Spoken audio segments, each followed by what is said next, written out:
नमस्कार, मी डॉक्टर वैशाली। तर आजच्या व्हिडिओमध्ये आपण एका पेशंटचा प्रश्न घेऊया। त्यांनी विचारलंय, माझे वरचे सगळेच्या सगळे दात आणि दाढा खूप सळसळतात आणि कधी कधी दुखतात। तर याची 4-5 कारणं असू शकतात। तर आधी आपण कारणं पाहूयात आणि हे जेव्हा आपण क्युअर करतो तेव्हाच ते सळसळणं थांबणार आहे। आता सगळ्यात पहिली गोष्ट म्हणजे फूड लॉजमेंट होत असतं। दोन दातांच्या मध्ये काही वेळेस अन्नाचे कण अडकतात, काही वेळेस पालेभाजी खाल्ल्यानंतर किंवा नॉनव्हेजचे जे धागे असतात ते तिथे अडकल्यानंतर खूप जास्त सळसळू शकतं। दुसरी गोष्ट, एखादी दाढ किडलेली असू शकते, त्याच्यामुळे पेन होतं। किंवा तिसरी गोष्ट, दोन दाताच्या मध्ये सुद्धा कीड लागलेली असते, ती आपल्याला वरून दिसत नाही पण ती आतमध्ये असू शकते, ते एक्सरे मध्ये आपल्याला दिसते।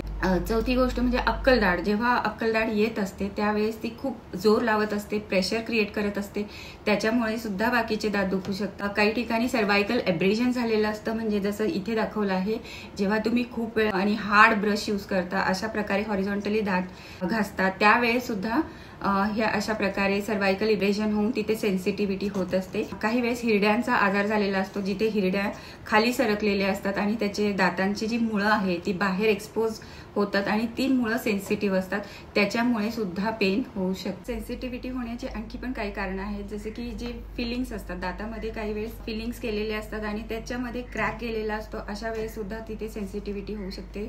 दुसरी गोष्ट म्हणजे की एखादं दाताचं इनॅमल चिप ऑफ झालेलं असतं किंवा क्रॅक गेलेली असते, नाचे कण आल्यामुळे किंवा बडीसोप खाताना एखादा खडा आल्यामुळे, त्यावेळेस सुद्धा तिथे सेन्सिटिव्हिटी होऊ शकते।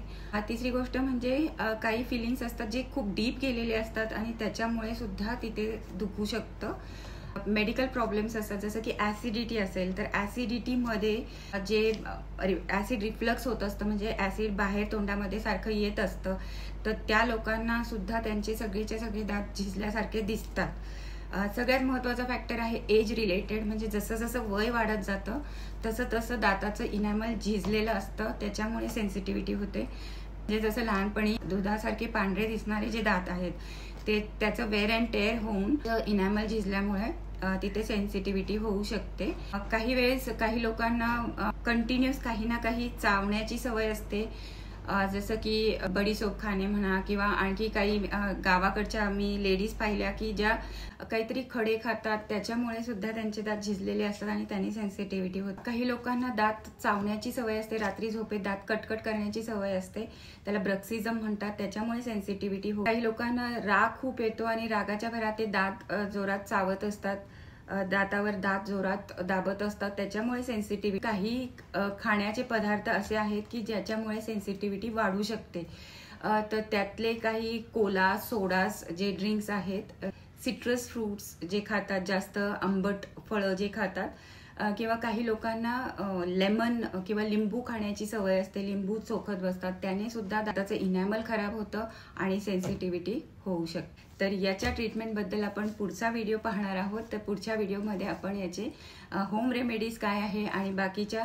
आपण त्याची डेंटल ट्रीटमेंट काय करतात ते आपण पाहूयात।